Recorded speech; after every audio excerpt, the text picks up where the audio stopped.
And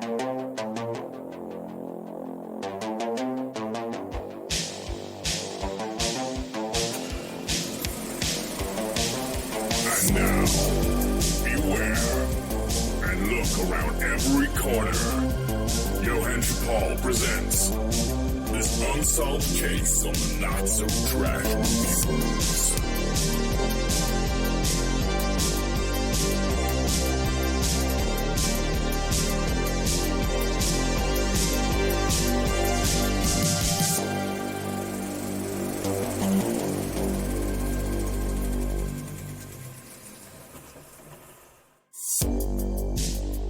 Hello movie buffs and cinephiles, and welcome to another episode of the Not So Trash Reviews.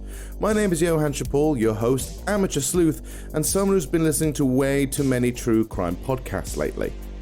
On this episode, I'm joined by actor and YouTuber Chris Chambers as we review a film which at first I thought was a little too mainstream for the podcast, since we usually go for cult cinema and misunderstood gems. But it is the latter that I decided to jump on. Looking at David Fincher as a director, there are many films that get the praise and admiration they rightly deserve, but our film rarely gets discussed as much in comparison to the rest of his filmography. Even Alien 3 and The Curious Case of Benjamin Button have had some discourse about them due to their novelty and production history. So with that being the curio, I accepted his request and rewatched it after many years. I found it almost as a rediscovery, planting seeds of what could be the director's visual language and some of the best performances of what would now be considered the biggest actors in Hollywood. So while this film may be talked about in some circles, when was the last time you watched it? Does it still hold up? We're about to uncover this mystery and find the clues as to why this film may in fact be Fincher's best. So, join Chris and I as we examine the development of performance and style, the 2007 mystery thriller biopic, Zodiac.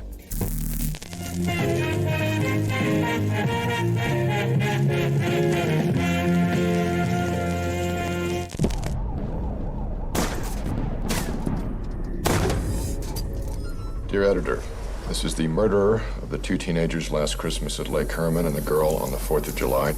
I want you to print this cipher on the front page of your paper. He wants his code in the afternoon edition. Graysmith, don't you have a cartoon to finish? The Zodiac Killer has come to San Francisco. Another letter. School children make nice targets. He gave himself a name. Greek, Morse code, astrological signs. This guy's used them all. I like killing people because man is the most dangerous animal of all. How does one do that? I like puzzles. I do them a lot. Got any hard suspects? About 90 an hour, come up to around 500. You got 4 crime scenes, not a single usable print. You can't think of this case in normal police terms. He's breaking the pattern.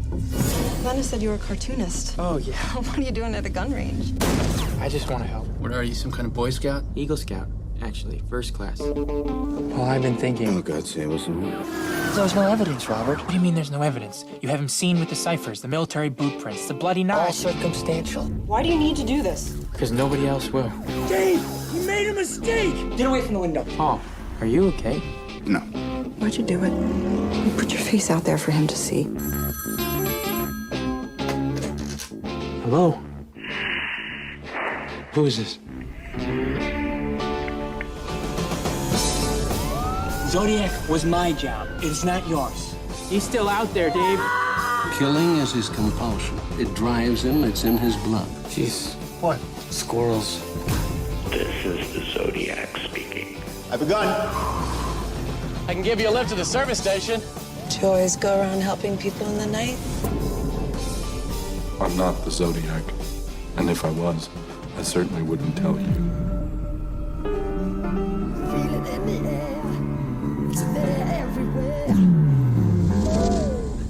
And I am joined here by Chris. Hi there.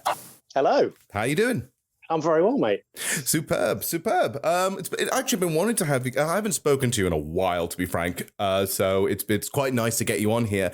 And I wanted to get you on the show for predominantly because I wanted to actually talk about some movies from an actor's perspective in particular, because most of the people I know are filmmakers, right?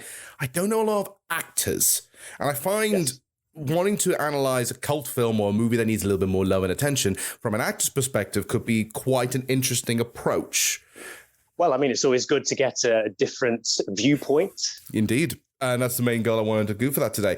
Now, you suggested this film, and on first glance, I kind of thought you might have missed the mark a bit, because I thought, this is originally thinking, because you said, like, okay, I want to do a David Fincher film. I go like, David Fincher's quite a well-known director, so why are we going this route? Until you mentioned the movie Zodiac. And I thought everyone knows Zodiac. Everyone knows Zodiac's a great movie. Until I sat there and I found few things that kind of tickled me a bit. Number one, I forgot pretty much that anything that happened in Zodiac at all. I've completely forgot about it. But secondly, how difficult it is to find. It's not on any streaming service unless you pay for it. The DVDs are kind of not around. You can't really buy them about. And it just kind of feels like it's not something that a lot of people, it's not a movie in his like collection that people talk about. So that's why I love it. Yeah, it's sort of his underdog film. You know, when you say David Fincher, people think of Seven, they think of Fight Club, but you know, this film, maybe some people don't know about it, or I would possibly argue that they just don't like it because it's different to what he's done before of that genre.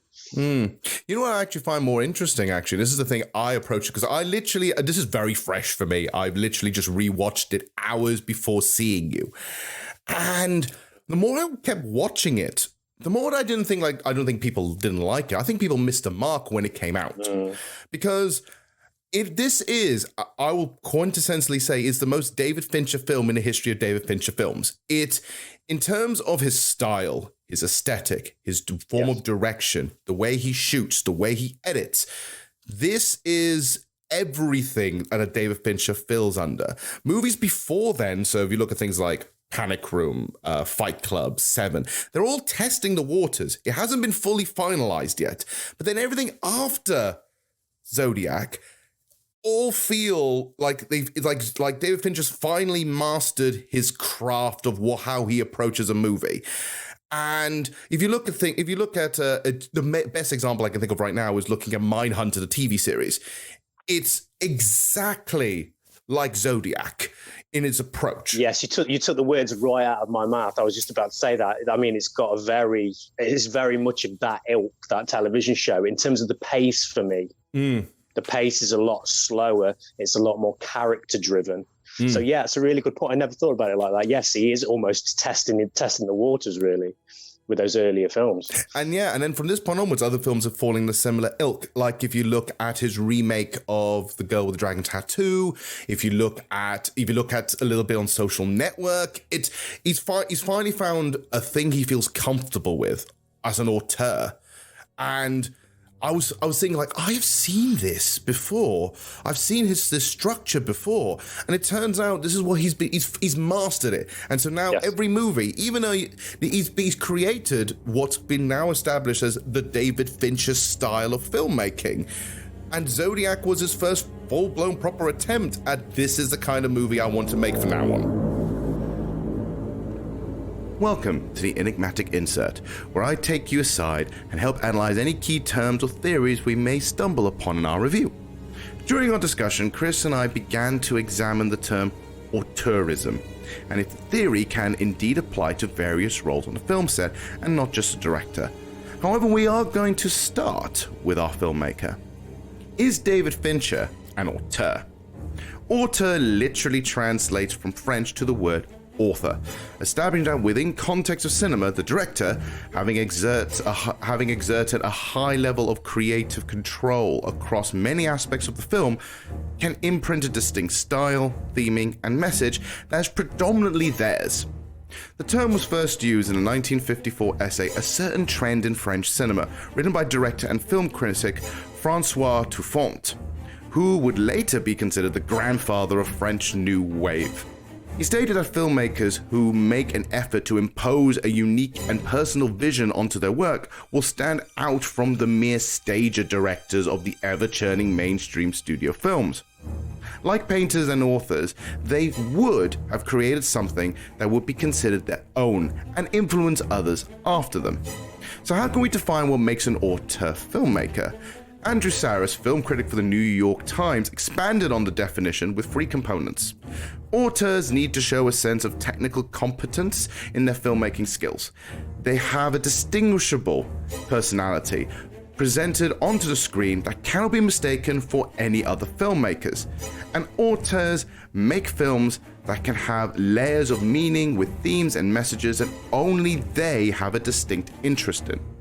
Does Fincher fall into this? Through that definition, it is a resounding yes. His films do have a very exact technique, have very particular color palettes, tropes and stories that can almost be mimicked to be used the term Fincher-esque. Look at the most recent Matt Reeves film, The Batman. It has actually been compared and described as such. But this is not something that Fincher had from the beginning of his career or created entirely on his own. It was developed and influenced with every production and with every person he ended up regularly working with. The flaw with auteur theory is the lack of consideration for others in the production and the collaborative effort filmmaking is.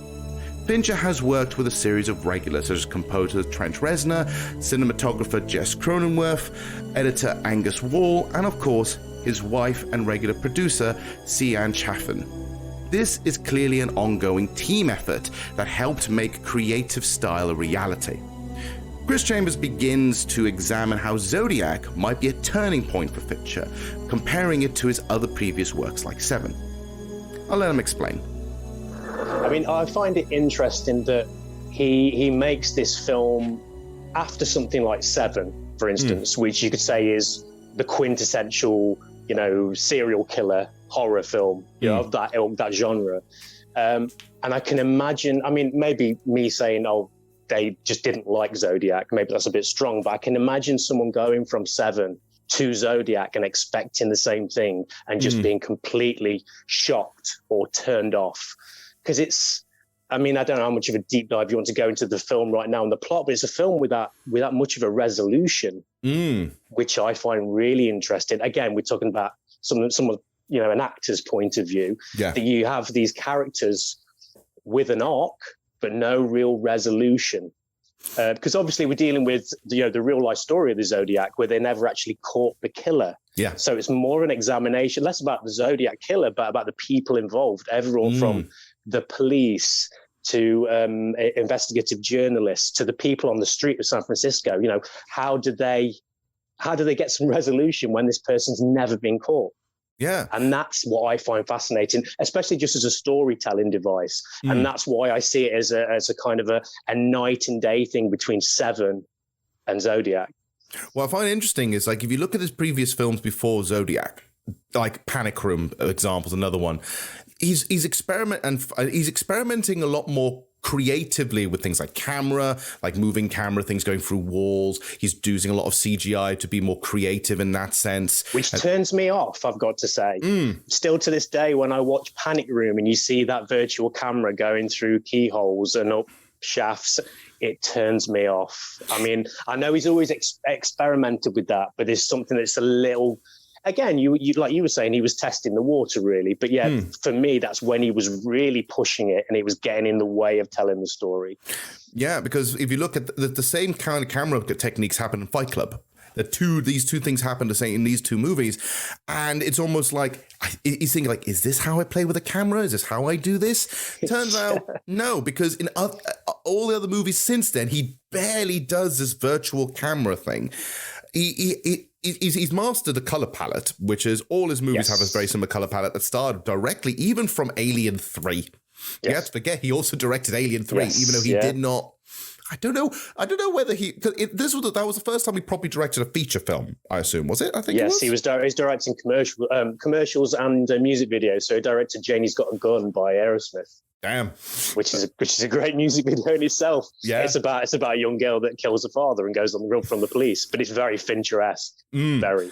So yeah, maybe there's a thing that he's mastered the color palette, which in Seven that's his color palette. He's mastered that, but he still doesn't not sure how to direct and frame things just right. He's doing things and testing out the waters, but he hasn't done it. He goes to Fight Club, where it's like, okay, let's go a bit mad with it, and it's a more creative movie out of the lot. I think moves on to Panic Room, and they say like, let's do a medium-ish thing.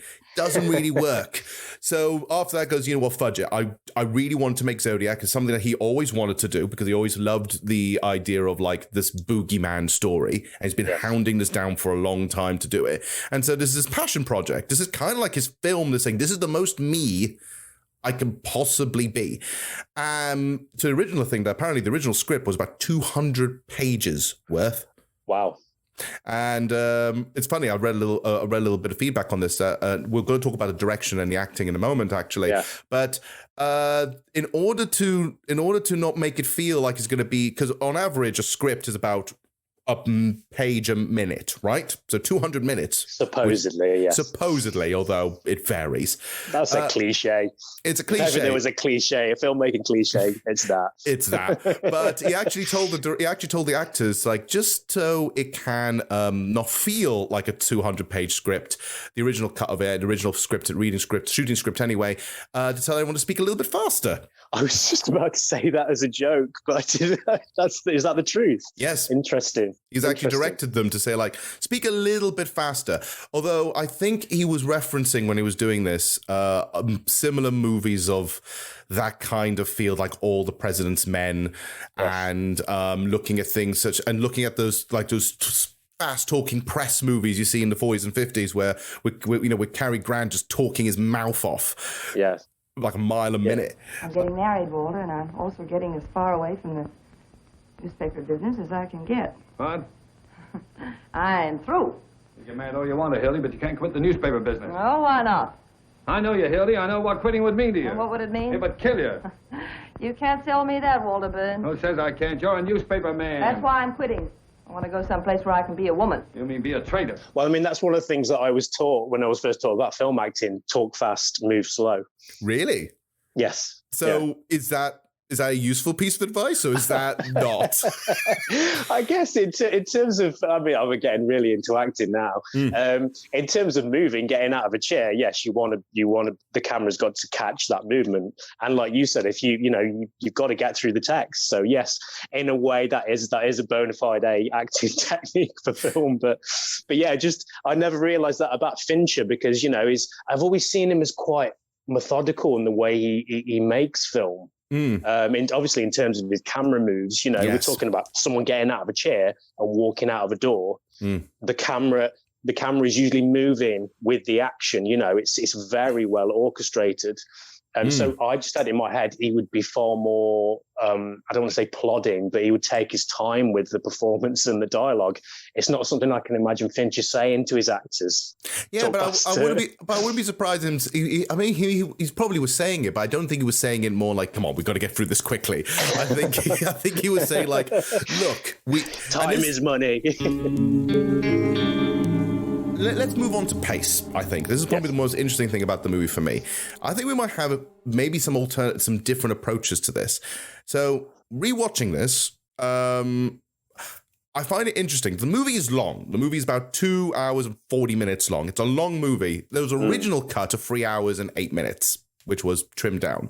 Yeah. And to me, even though it was a long movie and there were moments where things slowed down and calm, I found the pacing of the film in a good way. Like, this is fantastic, because it never felt like 2 hours and 40 minutes. It keeps going to the point where there's so much information thrown at you at the screen. Yes. And this is wonderful, by the way. It makes you feel like you're getting with the case, almost like you are the investigative journalist learning all this info. Because if you stopped and went for a bathroom break and came back and missed 10 minutes, you've missed an entire, almost in some cases, a year. Yeah.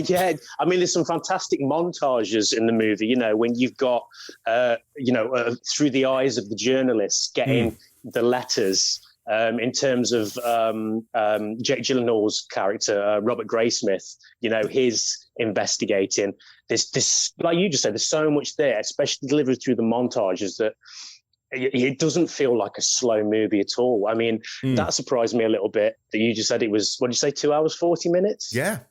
Well, I mean, this movie is actually a favorite of mine and my partner's. We watch this film all the time. We'll always stick it on. She's a big fan of the whole true crime serial killer. She's always listening to these podcasts.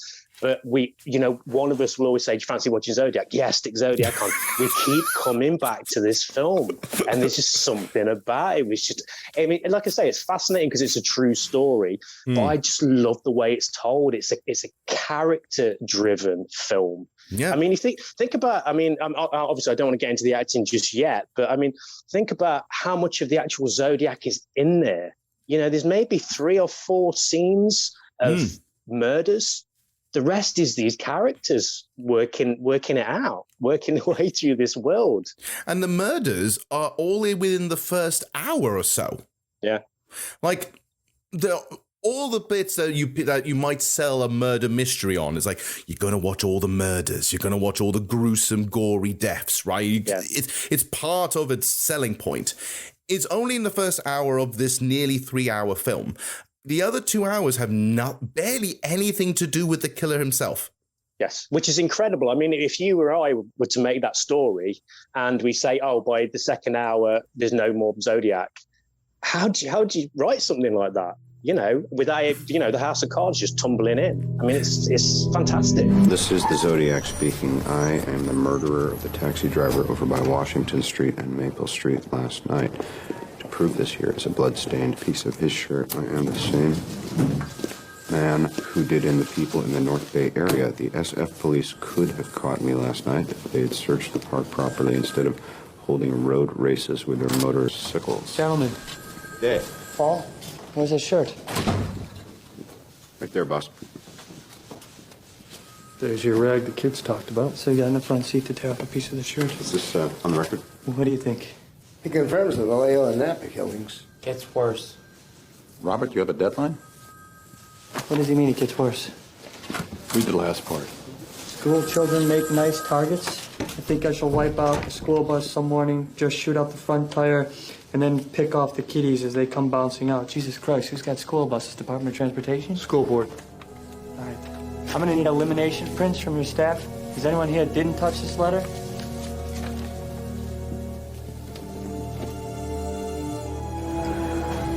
But who actually cracked the code?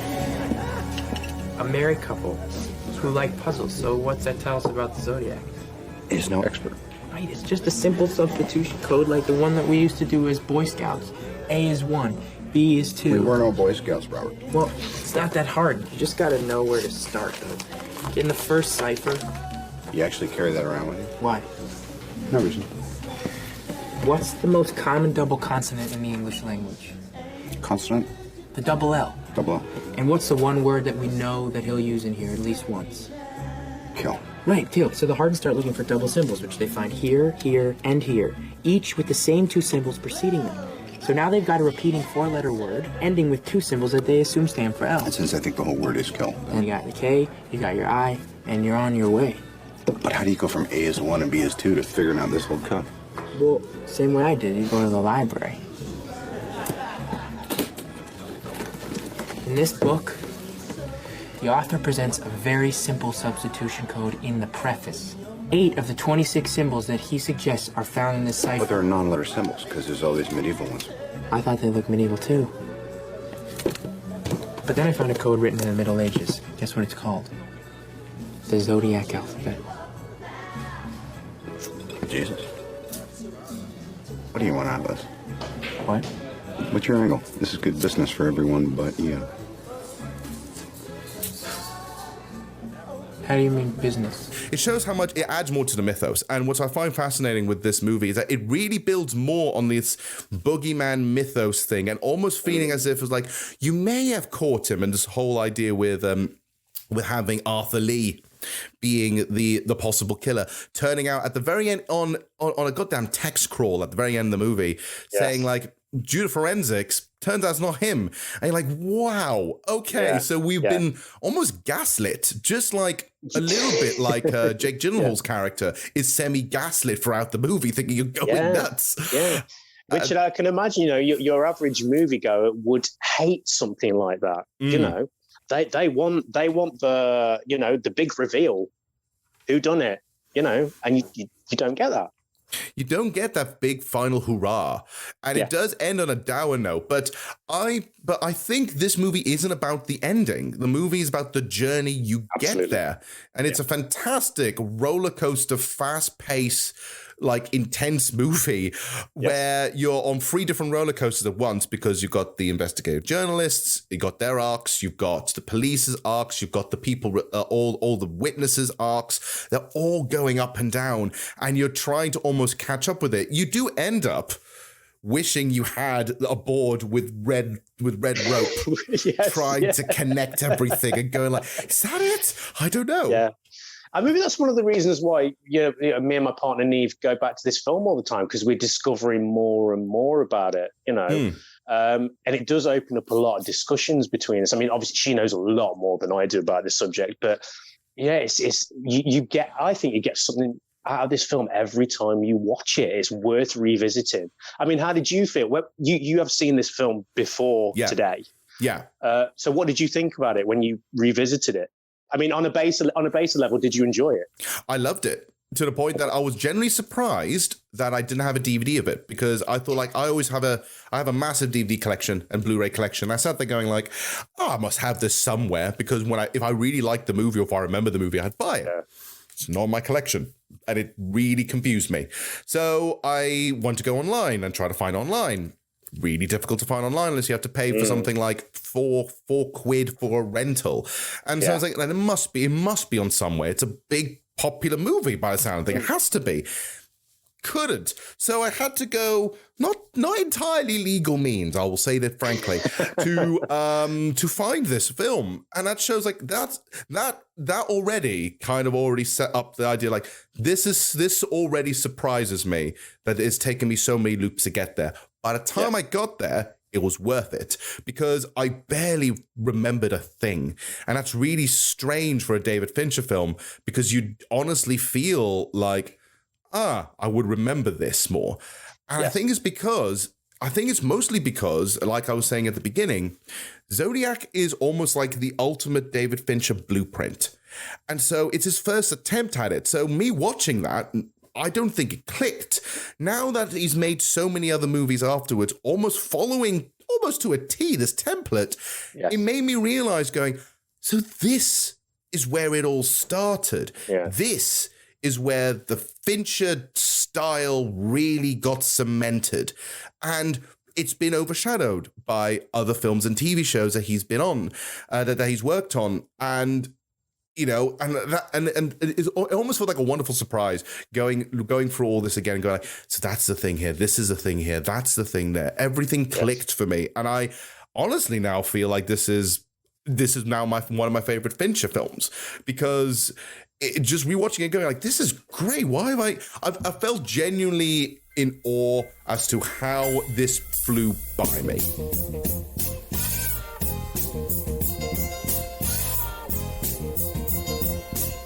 I'm dying to talk about the acting, Johann. Can you tell? I'm chomping at the bit to talk about the acting. So, you know what? Yeah. So, you know what? Let's talk about that. Let's talk about the direction and the acting in this film. Okay. Sure. So, I want you kind of maybe because you've seen enough David Fincher films by this point to kind of suss out if whether or not he has, at least in terms of his cast, does he have do you think he has a very particular way of directing actors? He seems to always get actors who know how to do their job. I mean, I wonder if, I don't want to compare him to someone like Ridley Scott, who is famous for saying, I employ actors so they can do their goddamn job and act, and I don't have to worry about that. But, going back to the whole Fincher technical thing and how technical his movies are and his camera shots and his camera moves and his blocking, I don't know. I could just imagine that he perhaps leaves them to it. On the whole, it does feel like he has always, whether it's him or a casting director, just knows exactly who needs to play these roles. Yes, yeah. Every movie I've ever seen of his has never been. I've never sat down going, this is poorly miscast. Other than the only one movie in David Fincher's arsenal, which is very different, which is The Curious Case of Benjamin Button, where that is a full-blown outlier in his entire canon of style, because it's a very different movie. It's fantasy. And even when he's trying to apply all his tones to it, it doesn't work because the movie is a bit more uplifting. It's almost as if he's trying to sing for his supper. That he's doing that movie as a favor. Almost, because he cast people which I didn't think really worked in that movie, and that's why I always feel a bit off. Brad Pitt being that role didn't really work for me in that movie. But every other movie since then, and even the movies before then, he knows the people are suited for it. So perhaps he says, because I've already got you as a perfect actor for this role, because you know your research, you know what you're doing. It means that he can focus on the technical side in terms of at least blocking, movement, and things like that, rather than perhaps how the actors project their lines and how they perform, because they say, look, I hired you for this role for a particular reason. And I think this is why I think his direction's quite interesting. He always seems to he just knows the right actor to fit. Yes. Well, I mean, if you've seen Zodiac, you know the character that Robert Downey Jr. is playing. And you know that he's got the life experience to play that character. You don't need to direct it without spoiling what happens in the movie. You know that Robert Downey Jr. is going to be able to play Paul Avery very well.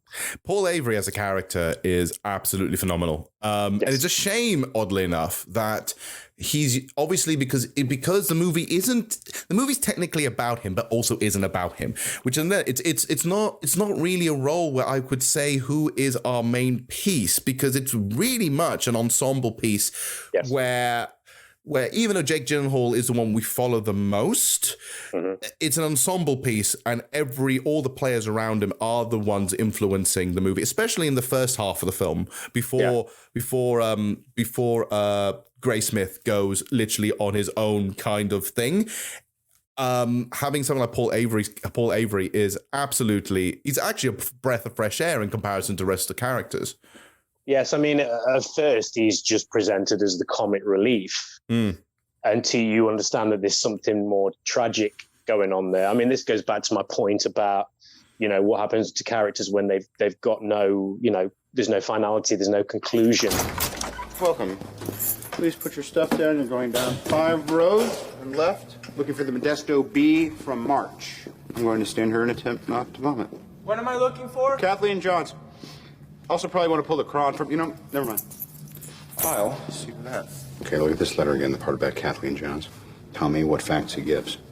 A woman and her baby abducted. Mm-hmm. Fact.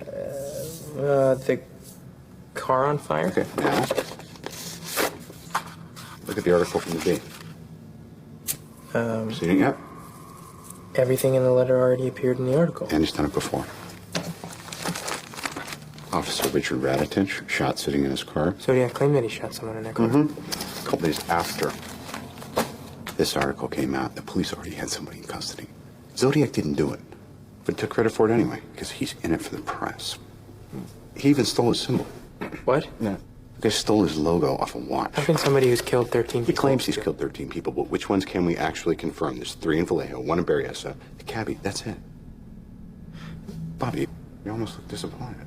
In terms of Paul Avery, who is this character that is almost feeding off the sensationalism of this serial killer, and it slowly starts to eat him alive to the point where he is completely cut off. Well, he's cut himself off from everyone, and he's the final scene that you see him, and he's just a shell, because this whole mythology, this whole journey has just used him up.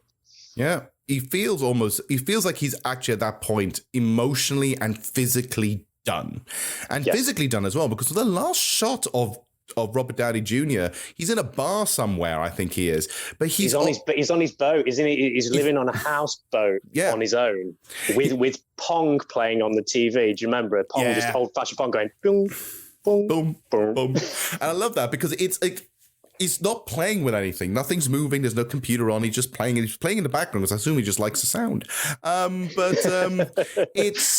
It's fascinating because by that point he literally says it's been 4 years. Get over it.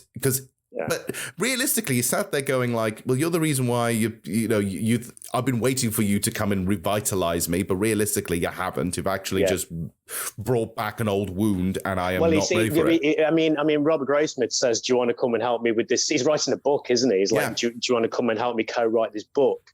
And I suppose as a part of Paul Avery, that's just saying, I don't want this anymore. This is what has ruined. Well, I've ruined myself, but this has been the catalyst for me ruining myself. And now you're trying to open up this old wound. I'd rather just, be here, rot and die. So, what's new? I've been thinking. Yeah. Somebody should write a book. Somebody should write a fucking book, that's for sure. About what? About Zodiac. It's not new. I've been thinking that if you put all the information together, maybe you could jog something loose. And then I was thinking that nobody knows the case better than you. Yeah, that's and true. you know all the players, and you have all the files. Lost them. You lost them? Or I tossed them. I moved onto a boat. You know that we work in the daily business, right? As in today. What do you think we were doing back then? Do you know that more people die in the East Bay commute every 3 months than that idiot ever killed? He offed a few citizens, he wrote a few letters, and he faded into footnote.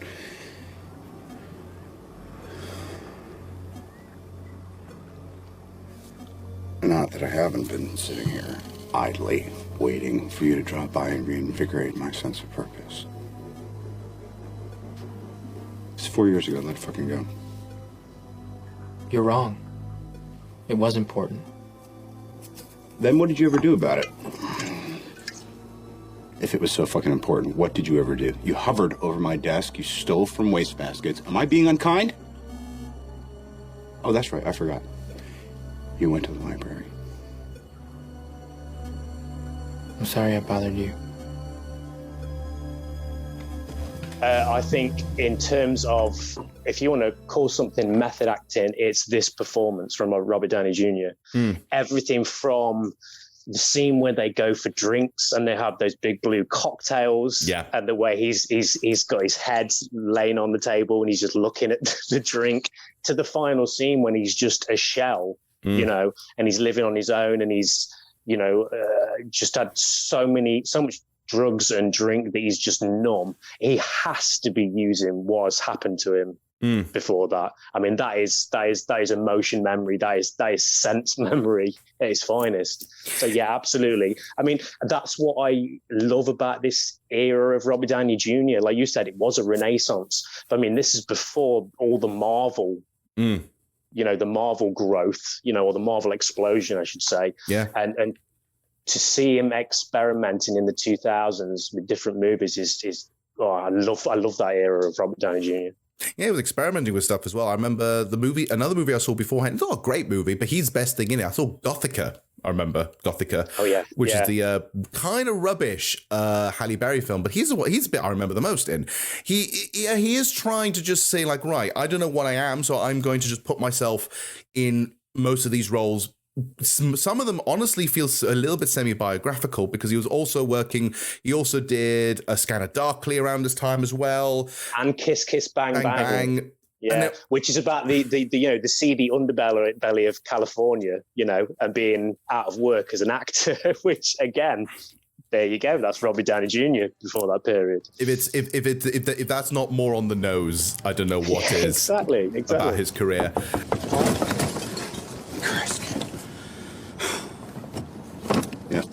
Paul, I've been thinking. Oh, God save us all.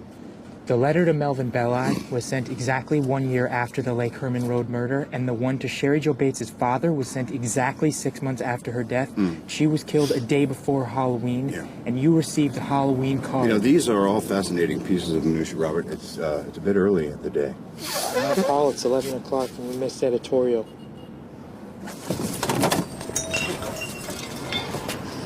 Sorry, I didn't mean to wake you up. It's fascinating, basically, looking back. Like you said, like this is Robert Downey Jr. for a period of time using his own experiences to try and see if he can reflect that into his career, because I think, you know, he had a rough patch and he's maybe trying to get back into the scene, but he's already got, at this moment in time, he's not been known as this. I can argue he's not someone you would at the time put in front of a poster, only put his name on it and sell a movie. Really? Yeah. So he'd had to say, right, if I'm going to be doing bit characters or side characters, I want them to be interesting.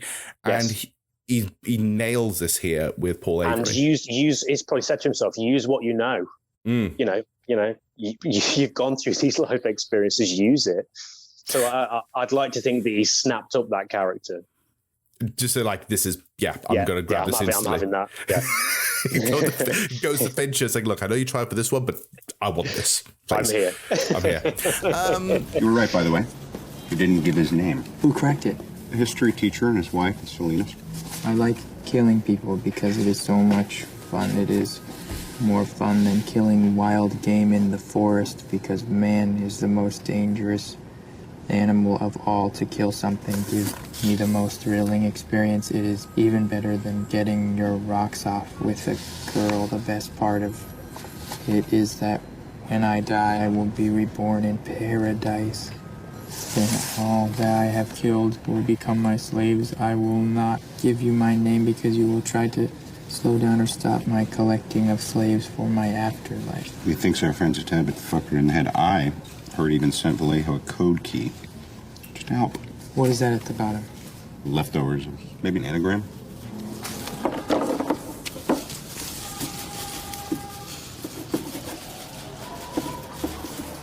How does one do that? I like puzzles. I do them a lot.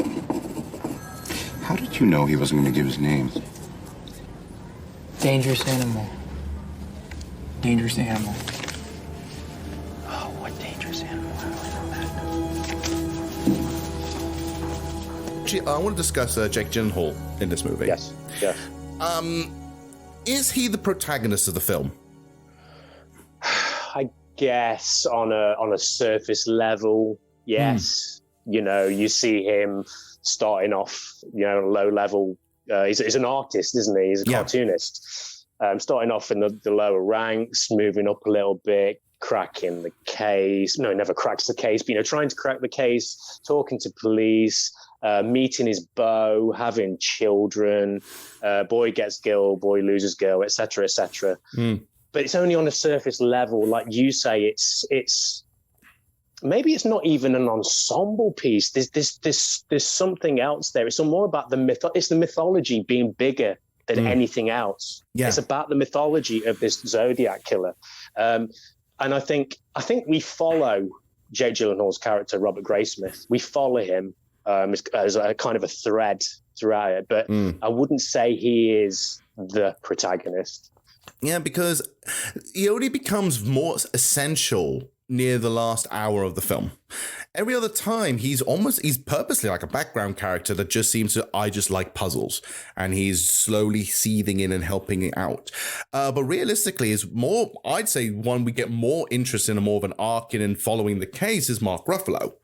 What I was about to say was I think Jake Gyllenhaal's character actually helps introduce us as the audience to these other characters. He's the conduit.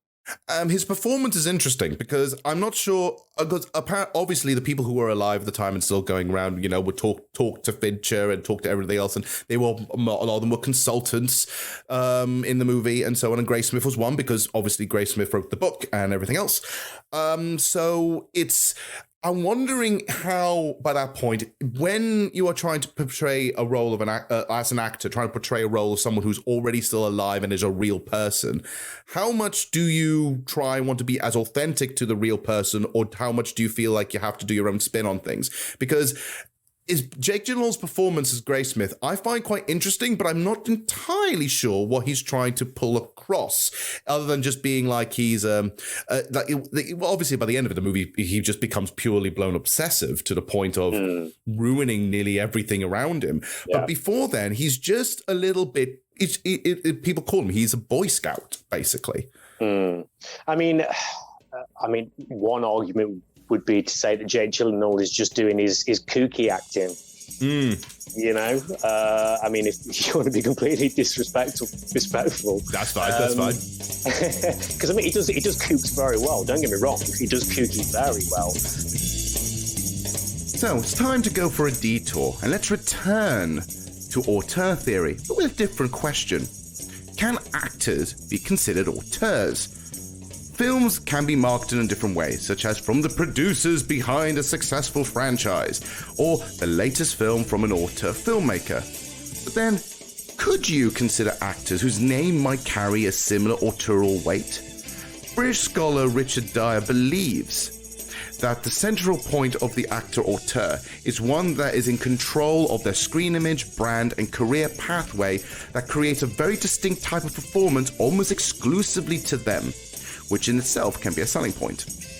They are the ones that almost create a whole subgenre of films and produce a type of performance that's almost expected from them. So, consider actors who are known for very intense acting practices, like Nicolas Cage or Al Pacino, or those with meticulous choices of roles, like Daniel Day-Lewis, or actors who have a very close working relationship with directors of whom they choose to work with, like Bill Murray with Wes Anderson.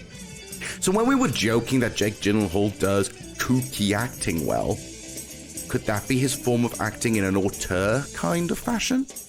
Stars can be hired exactly for having a particular method. They may be told to, or may have chosen themselves to do these roles because it's the best fit. But does it mean it is the best for the story? Do you want to be accurate to the role, or do you want to follow the brand of acting you've become accustomed to? Chris attempts to answer this question. I mean, answer to your question, I mean, coming from someone that's been to a Stanislavskian school, which is all about understanding your character, their backstory, where they are, where they're going, what they want. If you're playing a real life character, then yes, you need to use everything that's there. You need to play that character, you know, as truthfully to how they really were. So it's interesting then, because I always wondered that, because obviously in like biopics or anything of that ilk, anything based on true events, there are always going to be real people, right? There are always real people involved, and some of them are still alive, which makes it even more interesting.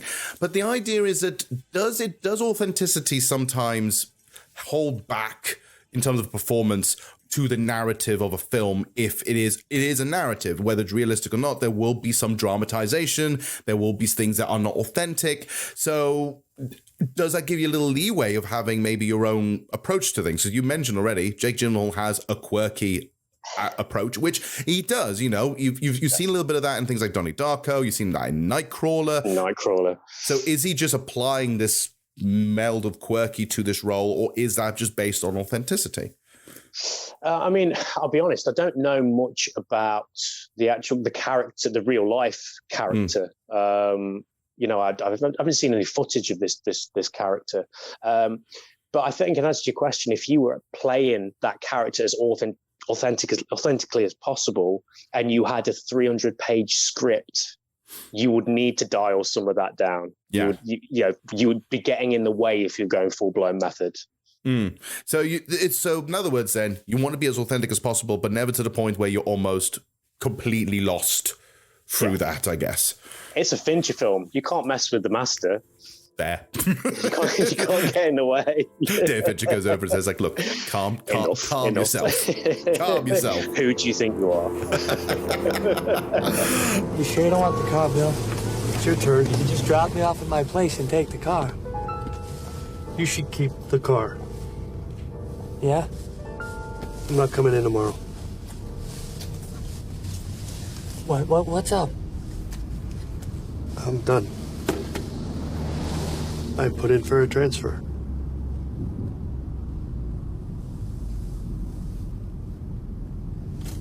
Where? Looking at fraud. I can't be on call anymore. I want to see these kids grow up. Good for you, Bill. You'll be okay. Yeah, I'll be fine. Hey, I'm not leaving you holding the bag on anything, am I? No. Okay. Hey, you know what? Maybe I have a chance to try your Japanese food, the raw stuff. Well, I mean, for me, there's so many breakdowns of relationships in this film. In terms of what's this character's name? Ruffalo's Inspector Toshi. That's his name, isn't it? Toshi, yeah. Toshi. He loses his partner. So his partner doesn't die, not in a 7-esque way. His partner isn't killed. His partner just leaves. His partner's had enough. He's tired, and he just leaves. And all of a sudden, Mark Ruffalo's character is on his own. His best friend and his partner's left him. So it's another breakdown of a relationship. We see it with Jake Gyllenhaal's character, breakdown of the marriage. There's a lot of that in this film. What's interesting with Jake Gyllenhaal's character's breakdown of a marriage is that their first date is all related to Zodiac, which again shows is almost like obsessive, maybe slightly autistic approach to this, where he's just like, this is all in my head. I can't get rid of this, right? But it's interesting how an entire marriage comes out of that. And for years, a decade almost, of just her going like, look, I'm always here to help you with this. But eventually it gets to the point like, it's been too long now. Give it a break. Or when, Zodiac comes on the TV and he's kind of looking at her, making small talk, and she's just, yes, go and sit in front of the TV. I love that bit because as Jake Gyllenhaal tilts his head over to look at the TV, she does that too to block him and go like, what are you doing again? And then you can say, oh, fine, go to the TV. He's making small talk about peas. Oh, these peas are nice. What did you do something different, dear? It's like, just go. I know you're fibbing. Just go over there.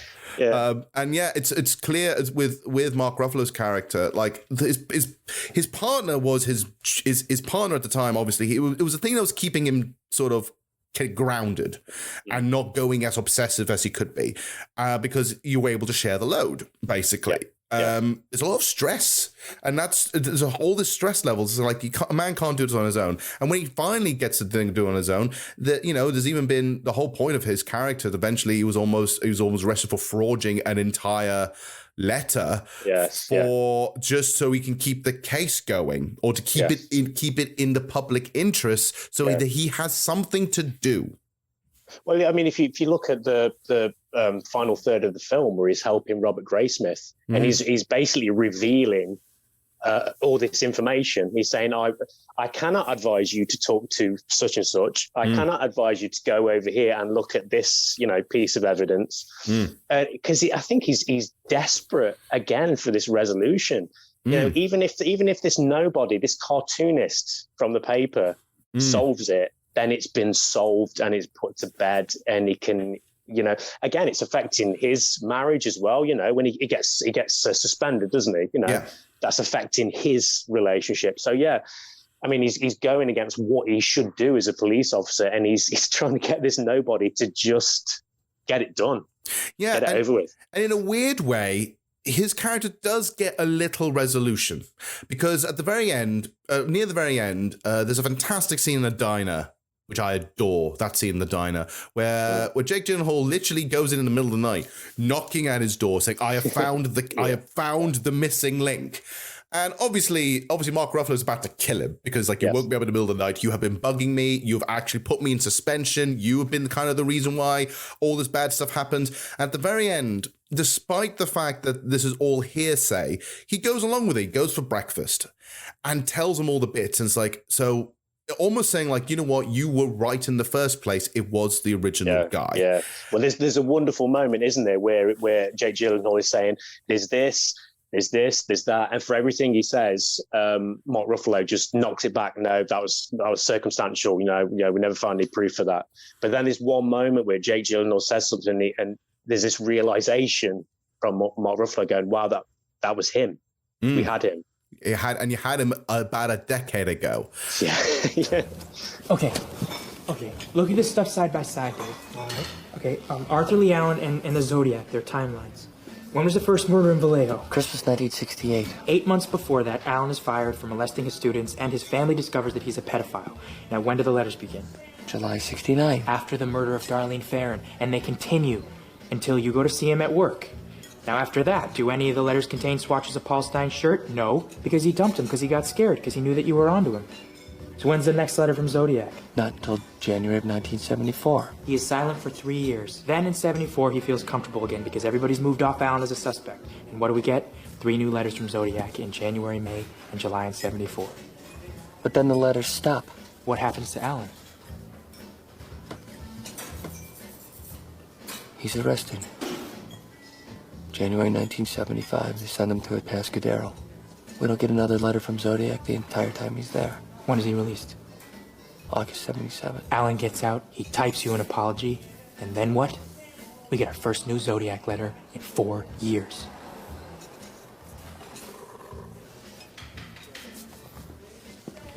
Okay. Zodiac had to have known Darlene Ferrin, right? Yes, because of the phone calls on the night of her murder. Because of the Vallejo file, we know that Darlene knew a man named Lee? Yes. So all coincidence aside, Robert, how can you be sure that Lee Allen is a Lee from this file? Now, Vallejo is a small town, but it's not that small. How do you put the two of them together? This is a case that's covered both northern and southern California, with victims and suspects spread over hundreds of miles. Would you agree? Yes. Darlene Ferrin worked at the Vallejo House of Pancakes on the corner of Tennessee and Carroll. Arthur Lee Allen lived in his mother's basement on Fresno Street. Door to door, that is less than 50 yards. Is that true? I've walked it. Jesus Christ. There's one thing I do want to say about Mark Ruffalo. That decade, and this might sound a little bit silly to some of your listeners, that decade is when I started to realise who Mark Ruffalo was as an actor. Okay. And I was like, oh, that's the guy from Eternal Sunshine. That's that actor. Oh, wow. And I started to make that link. I mean, I'm sorry to mention Marvel again, but, before he became the Hulk, he was doing all this fantastic work. And I love that period. I mean, I'm not sure what year Collateral is Collateral in the noughties. Michael Mann film. Yeah, noughties as well. Yeah. So he plays another great cop role. But yeah, I mean, look at Robert Downey Jr. and Mark Ruffalo in that period. Some fantastic roles, some fantastic acting. They were trying things out. They were being meaty. They were going like, I want to do these things that really stand out as a character. And yeah, you're right. I'd actually argue that this is the best I've seen Mark Ruffalo in a while that isn't very sort of either superhero-y or very generic. Or romantic. Schlock romantic. He's been in a lot of those. He was in a lot of those before this time. And actually, speaking of, just to throw in the little Marvel stint, it's kind of interesting that the 3 main actors in this movie have all now starred in Marvel movies. I think it basically is what if you were a great actor in the 2000s, at some point you will be in a Marvel movie. We just need John Lynch now. The guy that plays Arthur Lee Allen. I have no idea what he's doing. He can play. He'd be in the Fantastic Four. He can be the Thing. Oh, he'd be great.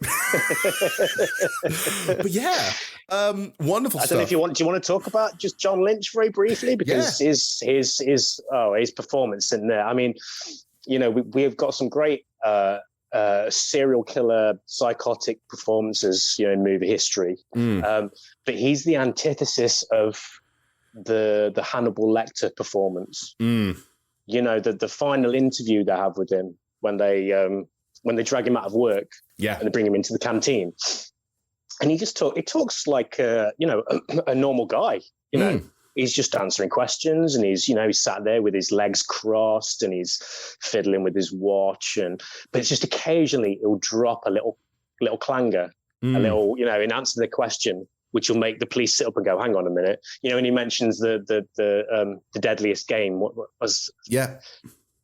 Basically hunting mankind. Yeah. But it's such a great performance because I say it comes across just so natural and so normal in inverted commas. But then occasionally he'll just drop something. And you notice there's moments in that performance where everything's just surprisingly subtle. But he's sitting there going like, he's doing something with his watch. He's doing something with his foot. He's pausing just a little bit. It's a masterclass on how to sort of to have everything out on the table, but no one to almost realize it, except Mark Ruffalo's character say, like, this is clearly something up with him. But his performance is outstanding in that scene. Yeah. When he says, I look forward to the day when police officers aren't called pigs. And he just comes out with it. He just says it. And they all go, okay. There's so many clues dropped in that entire thing, almost, because it's like, wait a minute. If it's almost as if it's like, obviously at the end of the day, sitting there going like, well, actually, we didn't tell you half of this stuff. So how are you dropping this in if we're not telling you that, and blah, blah, blah. Is it opinion or did you actually write that down? And but he never gives himself away, He never does anything that they could slap the cuffs off. The informant notified us that you made certain statements 11 months prior to the first Zodiac murder. If they're true, they're quite incriminating. Do you recall having any such conversation? No. Have you ever read or heard anything about the Zodiac? When it was first in the paper, but I didn't follow it after those first reports. Why not? Too morbid. I told all this to the other officer. Which other officer? From Vallejo. Do you remember his name? No, but it was right after the murder at the lake. And what did you tell this officer? I told him that I'd gone to Salt Point that weekend to skin dive, that I was alone, but I met a couple there. I have their names at home if you want them. That would be great, Arthur. Lee. What? Lee. Nobody calls me Arthur. Also, that day when I came home, my neighbor saw me. It was around 4, but I forgot to tell the other officer that. Neighbor's name? Bill White. He died a week or so afterwards. Heart attack, so I didn't think to call to follow up. The knives I had in my car with the blood on them, that blood came from a chicken that I killed for dinner. What? I had knives in my car that weekend. Maybe Bill saw them and called the other officer on me. Well, we'll be checking in on that. Let me ask you something else. Were you ever in Southern California at any time in 1966? Is this about the Riverside killing? Yes. Well, I guess I was there around that time. I used to go down there a lot. I like the auto races.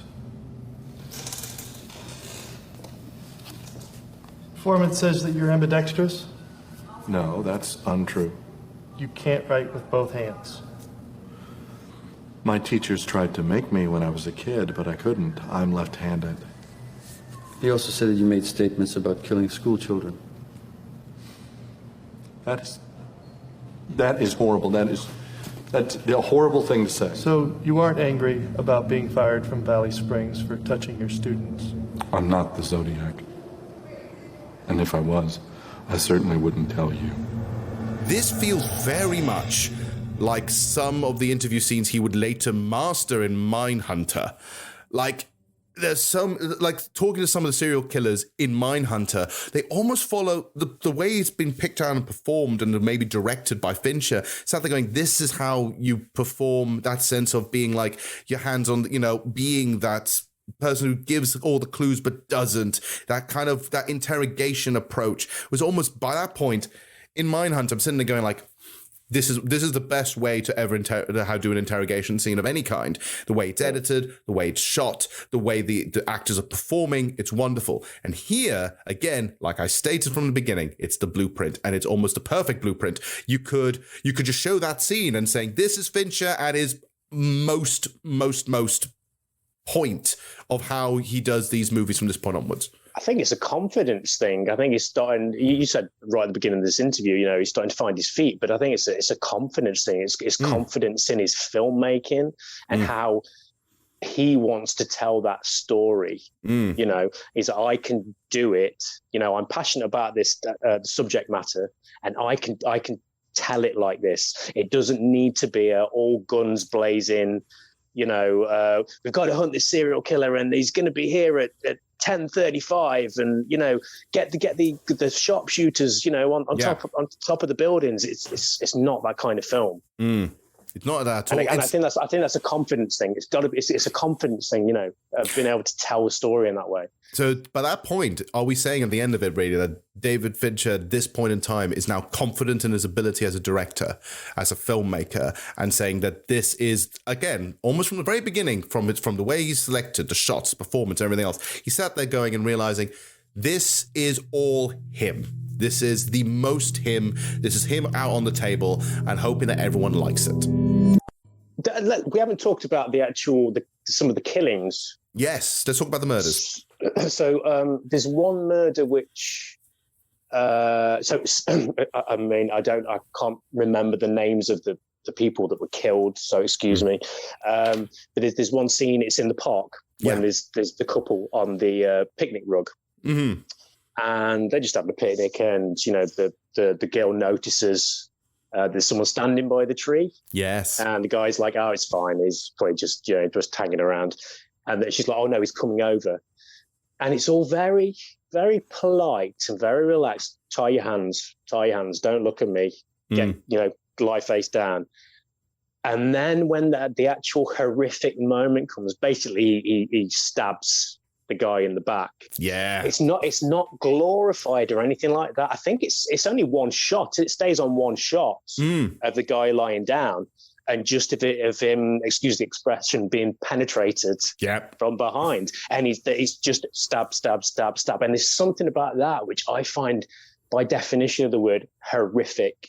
You know, it's not jazzed up or anything like that. It's I don't even think there's any music.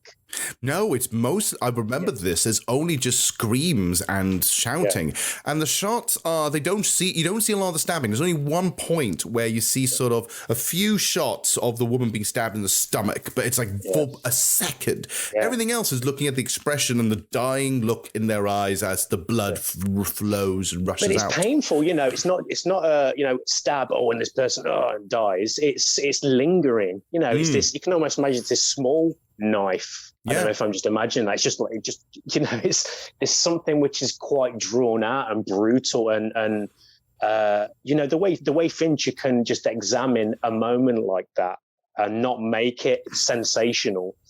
And it's quite interesting, actually, that all the other murders are sort of similar-ish in a way, where they just kind of have a long build-up and almost like. Well, with the picnic scene is more intentional, where it's, like I said, it's almost polite, and it's very personally I find that quite confusing. Comes in like, we're all going along with this, are we? But no, there's no, in most movies, most horror movies, at least in horror films, at least, or slasher films, this would be running, they'll be screaming, there'll be the big slasher killer coming in with a machete.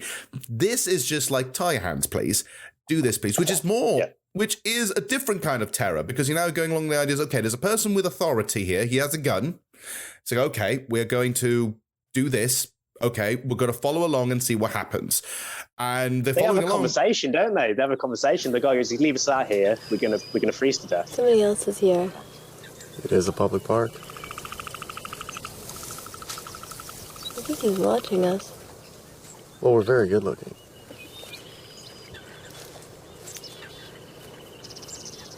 Where'd he go? Right behind that tree. All right, so he's taking a leak.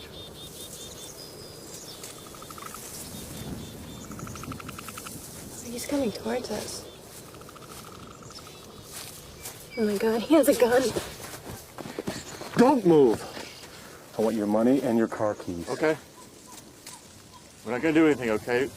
We're going to cooperate. Just tell me what you want us to do. You know, I might be able to help you. Even more than you might think. He's a sociology major. Pre-law. Don't get up. I want her to tie you up. Okay?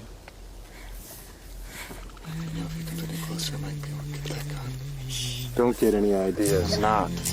I killed a guard escaping from prison in Montana. I'm not doing anything, okay? I'm not afraid to kill again.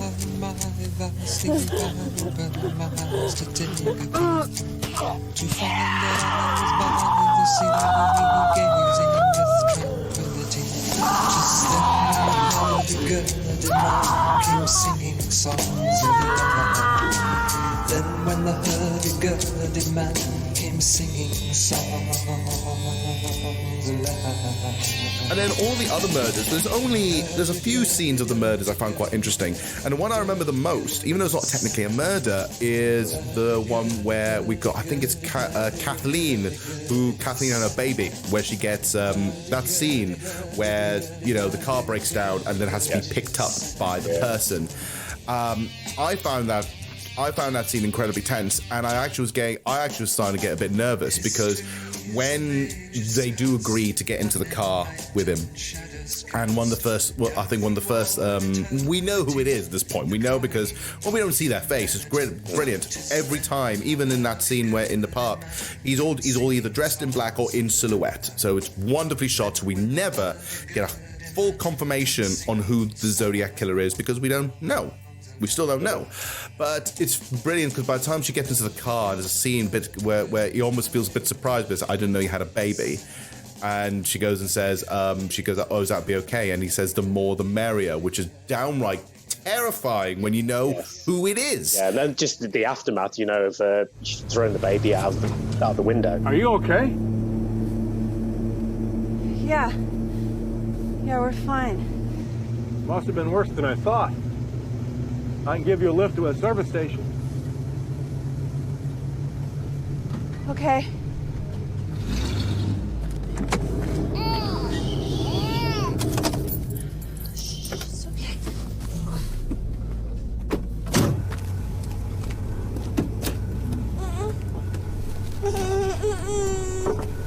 I didn't know you had a baby.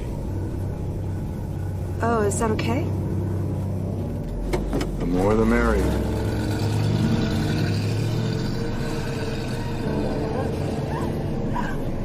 It's terrifying because we don't see that action. It cuts to black, and we cut later where just a trucker in a car just sees this woman screaming in terror.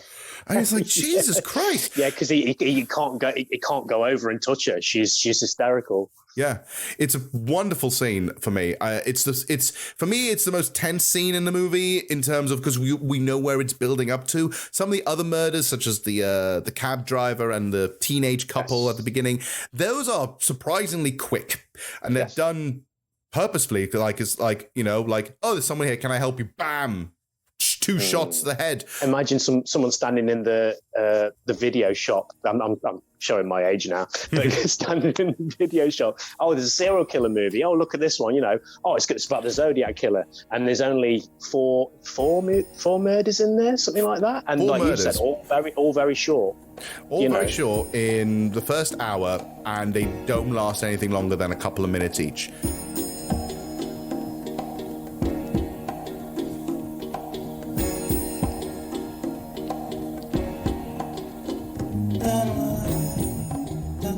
I always end this podcast with something called the elevator pitch. It's very, very simple, okay? If you're going to introduce this movie to someone who's never seen it before in a couple of sentences, how would you do it? If you want to watch a movie which shows you how to live as a human being and what not to do as a human being, and how to find closure and how to not find closure, watch this movie. It's not your balls to the wall slasher serial killer horror film. There's more going on there. It's about life. It's about life. Like you said, it's you know, all those decades. It's entire lifetime. It's 25 goddamn years in 3 hours. It's so impressive. You know, it's so impressive that in 3 hours we've gone through literally 3 different decades. Absolutely wonderful. It was an absolute treat, this film, honest to Christ. And I have to thank you for that. Get it on Blu-ray. Get on Blu-ray.